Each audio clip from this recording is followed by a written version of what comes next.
this edition of News Leader on 6. I'm Jim Fuller. In tonight's news, Isaac Eady is set to perform Friday night at South Jackson Civic Center. Fran Gray wants everyone to purple out, and there are some alarming statistics coming out of the state regarding the slide in student performance after kids missed 3 months of school last year. We'll have these stories and more on tonight's News Leader on 6.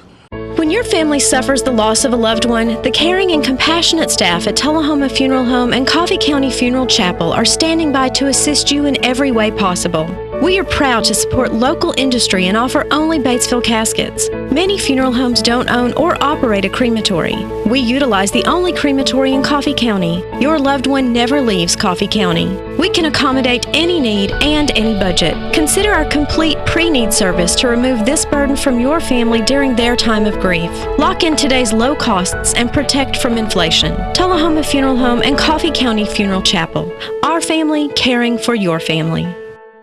I'm Philip Bourne, Stem & Nab Detail Shop Manager.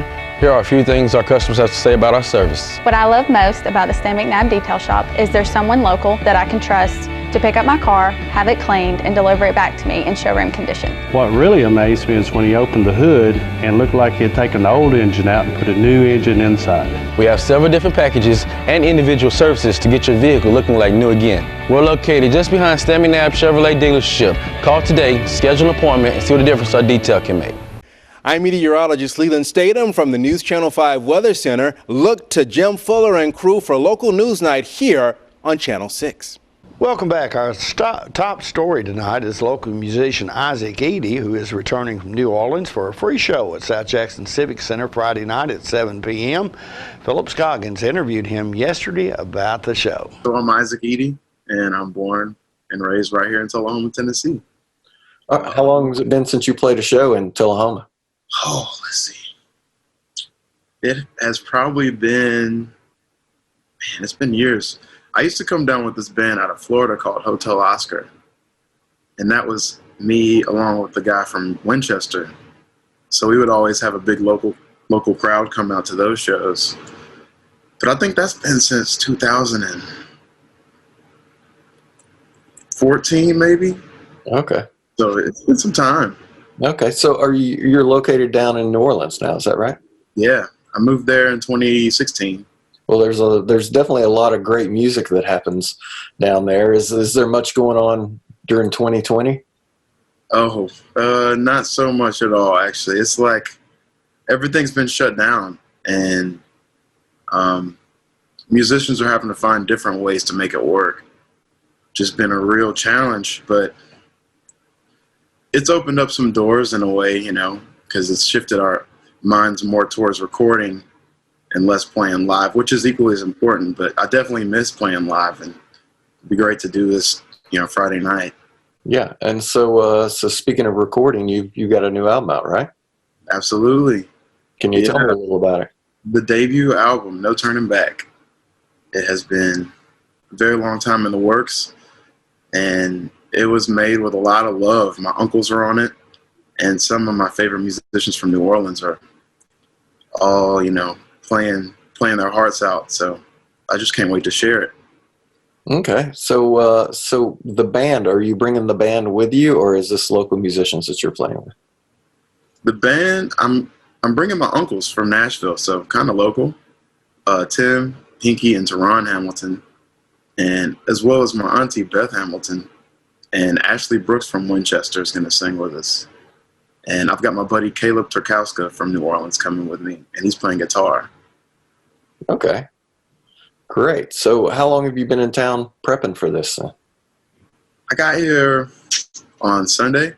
Oh, okay. And I've really been hanging. We got a rehearsal tomorrow, the big rehearsal. You know, everybody knows the song, so I'm not worried. Like, my uncle's recorded on it, so it'll be fun to see where we take it live. Okay, awesome. Well, what are you looking forward to in the future with the new album? I'm just looking forward to, you know, continuing making albums and coming back and doing this type of thing, and honestly just opening people up to music, you know, different kinds of music that's all coming from New Orleans, really, but it's a blend of everything from, all the states. That's what I'm coming to find with this music. New Orleans teaches me a lot about history, so it's been cool to tie it all together. Great. And I hear you're from a long line of musicians in Tullahoma. Can you tell me a little bit about your upbringing and playing music just early on? All right. So I was born into a family that had a gospel band led by my granddaddy on guitar. And he played on the road with Little Willie John and Joe Tex back in the 60s. So he had his own, history and experience playing on the road and everything. And then he had 10 kids, so he started a gospel band. And by the time I was born, they were performing all over everywhere. And they said I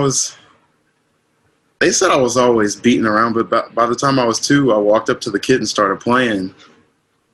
And the rest was, history. My granddad was throwing guitars and basses and pianos at me, keys, organ. It all just came from, playing with the family band and learning gospel music. Okay. Wow, that's great. And I guess a couple of weeks ago, we played a music video that you had made, and it was just amazing. Can you tell me a little bit about how that came about? Okay. Yeah, that was a song that I started working on when I was living in Florida, right before I moved to New Orleans. And it was definitely influenced by living on the beach, but has that funky New Orleans, sound, which is what I was going for. And it's really just about that move, no turning back from it. And I got this animator that he hand drew every scene. And it looked like it was hand drawn, but I couldn't. I was like, there's got to be some other way, because this would take a lot of time. It was really hand drawn. Yeah, wow. He really put great work into it. And Nigel Hall, this amazing, legendary keys player and singer from this band called Lettuce, was on that track with me playing Whirly. So I'm really pleased with how it turned out, and can't wait to just keep recording. All right, great. Well, this is awesome. It's been great talking to you and to meet you. I plan to go to the show on Friday, but for everybody who doesn't know, can you tell us what time and where to come see you play? Friday night, South Jackson Civic Center at 7 p.m. Ashley Brooks is going to open up the show, and then my band will come up and perform probably about an hour set. You'll be able to find my music on my website and keep track of me on Instagram and Facebook. All right, great. Well, it's been great talking to you, man, and I will see you on Friday night. Awesome. Thank you. And one note, the concert is planned to be outside at South Jackson Civic Center, but in the event of rain, the show will be moved into the auditorium at South Jackson. We'll be right back in a moment after these messages. My wife Jackie has always been the life of the party, but things changed when she couldn't be as active anymore. They told me I needed a double knee replacement. It's not as big a deal as it used to be, but she still needed to go to rehab. I was amazed at how good the therapists were at Life Care. They took really good care of me. They took excellent care of her. And now she's back doing the things she loves, and that makes everyone happy. Life Care Center of Tullahoma wants you to get active and live well. My great-grandfather started it in 1900, and now it's 2020, which is 120 years. We still measure your feet, still try to help you find a good fit. We're just a good old-fashioned shoe store where we'll measure your feet, make sure you're in the right size, and help you find a comfortable shoe for men, women, and children. We're gonna fit your style. We're gonna make you smile. Service and quality at Clayton Shoe Store. We're gonna fit your style. Welcome back. Purple Out Tennessee began with the state's Clerks of Courts Association across the state. September 24th is Sock Out Day, where people are supposed to wear their purple socks, and the 25th is Wear Purple Day. That's the day to suit up in the new Purple Out 2020 Vision t-shirt and any other purple regala. Because Alzheimer's disease and dementia impact more than 120,000 Tennesseans, The Board of Directors of the State Court Clerks Association of Tennessee voted to adopt and support Alzheimer's Tennessee, a statewide Tennessee-based 501c3 not-for-profit organization that provides support services, promotes brain health through education, and champions research for better prevention and treatment strategies. In this video, Fran Gray, the local Alzheimer's Tennessee representative, tells us about the local plans. Tennessee Clerks of Court Association adopted Alzheimer's Tennessee years ago as their charity of choice, and they came up with a special observance to be held annually, usually in September, to bring awareness to the many Tennesseans who are affected by dementia, Alzheimer's, and all the other related dementias.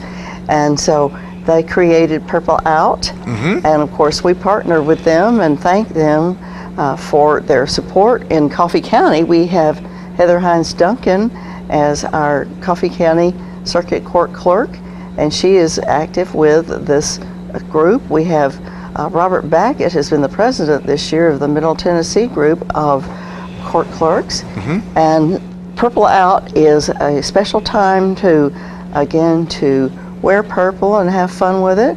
Alzheimer's Tennessee colors are purple and orange, of course purple for Alzheimer's and orange for the state of Tennessee. Of course. Of course, yes.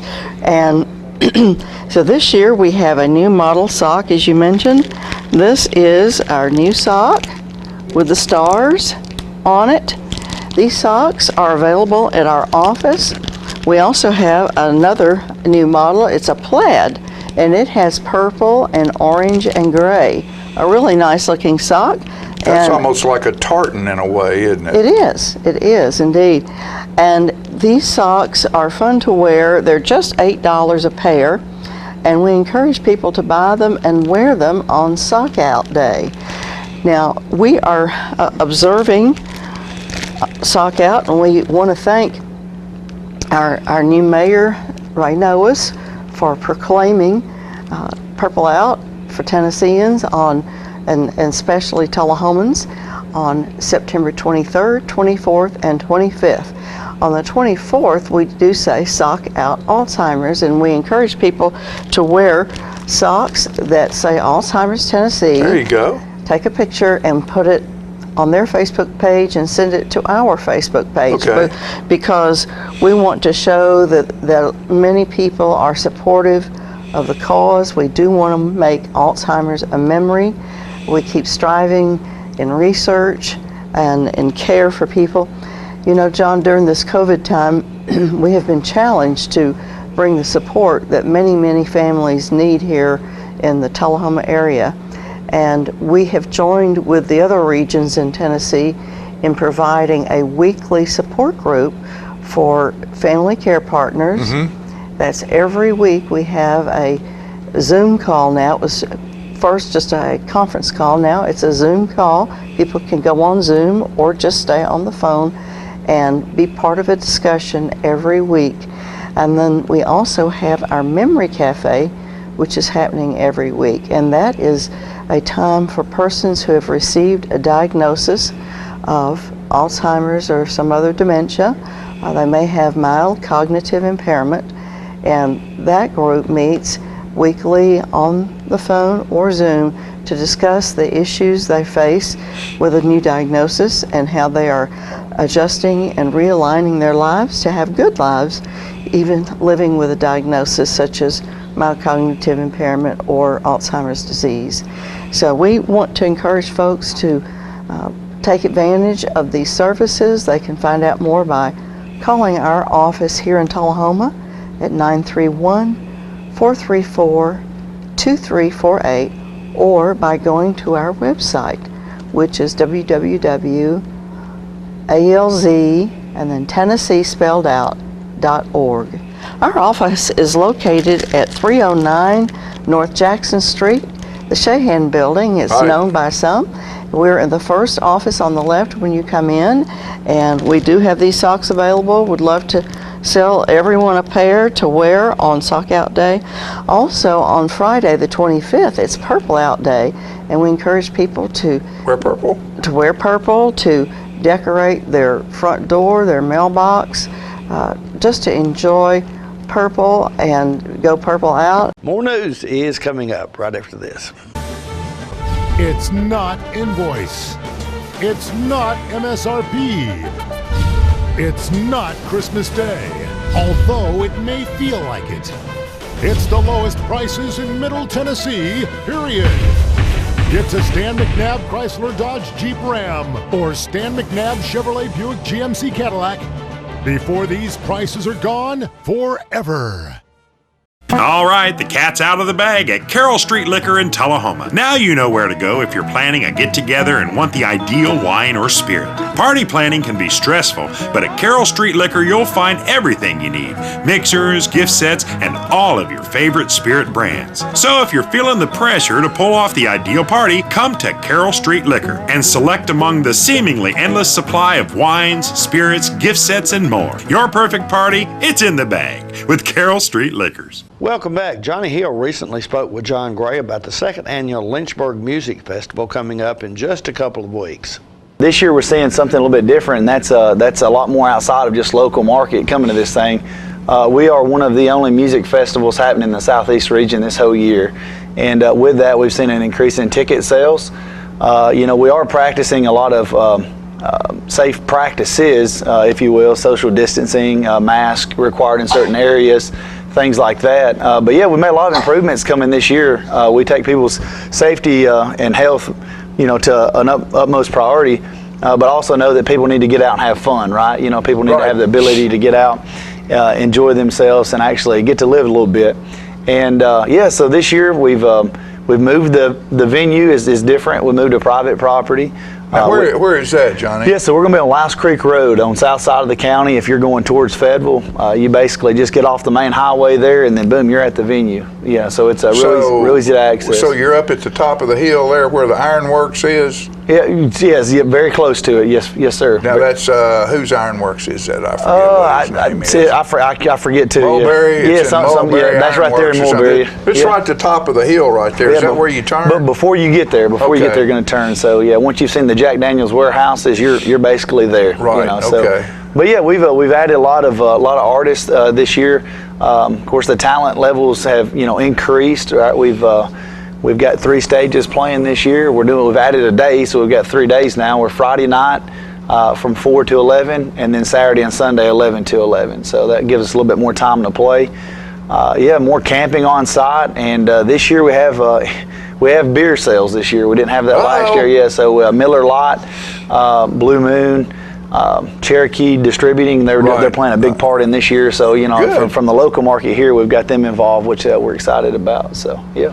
So throw a couple of names, throw a few little morsels for sure. out there. So if you haven't been to www.lynchburgmusicfest.com or follow us on socials yet, please go do that. Follow all the stuff, get a chance to win things, free tickets, things of that nature. But yeah, so basically we've got on Friday night you've got Josh Turner headlining. Saturday you've got Daniel Bradbury, Riley Green, Justin Moore as your headliner on Saturday night, and then Sunday we've got a few tricks up our sleeves, and then we got a couple of big artists can make some appearances, but we've also got Kip Moore playing on Sunday night, and then we've got a lot of songwriters this year involved with the festival as well. So yeah, we're excited. What about local? I mean, they're going to be local? Absolutely. Performers involved. Absolutely. We've got so if you look at the actual playbill this year, we have a lot of upcoming artists, a lot of names that some people may not recognize, and what this festival was designed to do was give upcoming artists the ability to elevate their careers, if you will, and get their names out there. So yeah, so a lot of upcoming artists this year. We've condensed it down due to all the regulations and making sure that the stages get swept and cleaned properly. And the acts are going in and out, and the backstages are handled properly. So you'll see a decreased number in acts, but you'll see a higher quality of acts this year. People want to have fun and get out there and enjoy life. This has been a tough year for a lot of people. Oh yeah. And and I think there's a lot of people who are looking forward to it because it's going to be something to do, for one, and two, it's we're not going to be trying to beat people on the head to conform, to something they don't want to do. Like, hey, we want you to have a good time. Come out, have a good time, and be safe when doing it. There you go. Yeah.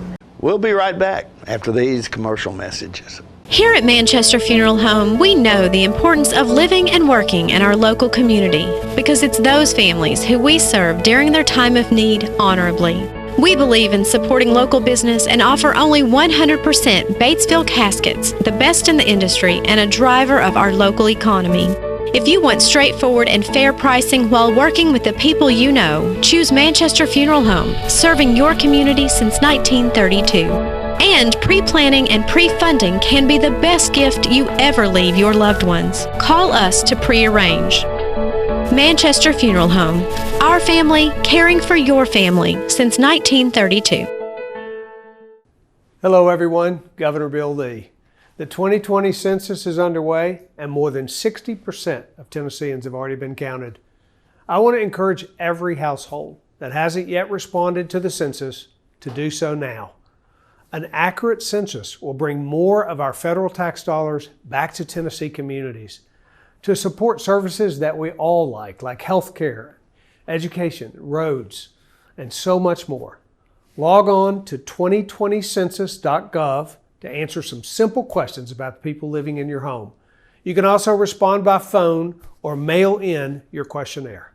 It should only take a few minutes and can mean so much for your family and your community. Help shape the future of Tennessee by responding to the 2020 census today. Welcome back. At Governor Bill Lee's Wednesday's press briefing, Commissioner of Education Schwinn spoke about some alarming test results the state is getting after the school shutdown of last year. So we know that every year when students enter summer break, we expect there to be something called the summer slide. We expect there to be a slight decrease in proficiency as a result of multiple months outside of school buildings. And our students have been out of school for a very long time. Many of them shut down. Buildings were closed beginning in March 2nd of 2020. So some of our schools have not had their buildings open for over 6 months. What we would traditionally refer to as the summer slide is compounded by the fact that we had 3 additional months of school building closure, and many of our students are learning remotely. Again, it is why it's so important that children get back into classrooms where the strongest learning can take place. Because of some of these building closures and because of the impacts of COVID-19, we are seeing a significant decrease in the proficiency of students entering school this fall. Specifically, we are estimating a 50% decrease in proficiency in 3rd grade reading, and we are projecting a 65% decrease in proficiency in 3rd grade mathematics. 50% for 3rd grade ELA and 65% for mathematics. We know that this is impacting our youngest learners more than anybody else. It's really hard to teach a child to read, but it is really hard to teach a child to read through a computer. We know that our students from our most vulnerable populations are children with disabilities, our students who are in low-income communities, our students who need additional services and supports in a regular or traditional school setting are being more negatively impacted. In fact, what we're seeing is that those students who are lower proficiency at the end of last year are having 2.5 times more of a negative impact on their overall proficiency. We also know, as I said, that youngest grades are more impacted than older grades. We are seeing some relatively consistent data across the state. So this is impacting folks, whether you're in an urban, a suburban, or a rural community, very similarly. We also know that this has lifetime impacts. This is not something where we can just catch up quite quickly. If we don't do something, we don't act urgently. The research in the economics of education, and this is a recent report from September of 2020 in partnership with OECD, shows that each additional year of schooling increases life income by an average of 7.5% to 10%. So in other words, a loss of 1/3 of a school's worth of learning, a school year's worth of learning, would reduce the subsequent earned income of every student by about 3%. So you can imagine when we have 6 months of closed school buildings, if we do not act to catch kids up and reduce learning loss, this has a long-term effect on their future income. Similarly, we know that a loss in academic skills that result from school closures have untested ways of what that might look like for overall student achievement. So for example, if students are not in buildings, they are not with peers, they are not getting that direct instruction from an adult, from a highly qualified teacher in the classroom, we know that there is an extraordinary cost in things that we don't measure through standardized tests. The way in which students interact with one another, the way in which they think about how to solve problems, the way in which they are able to ask for help and receive immediate feedback on their work. All of this means, and to give you some direct data, we know that in third grade, we typically have a 33% literacy rate. We are probably going to look at somewhere between 12 and 14% literacy statewide. We know in mathematics, we typically have a 33 to 35% proficiency rate in fourth grade. We are currently looking at 17% due to some of the losses as a result of the COVID slide. This is incredibly urgent, as I said, especially for our youngest learners and our most vulnerable students. It is going to be critical that together with our districts, the Department of Education and our legislature, we work to be able to provide really strong solutions for districts, and we've got some great things coming up. So thank you for that. Stay with us. Your weather forecast is coming up next. Ah, the glory days. Running to daylight on the gridiron and chasing a ball with a mind of its own. Cheering the team to victory and marching to the beat of your own drum. Memories that last a lifetime.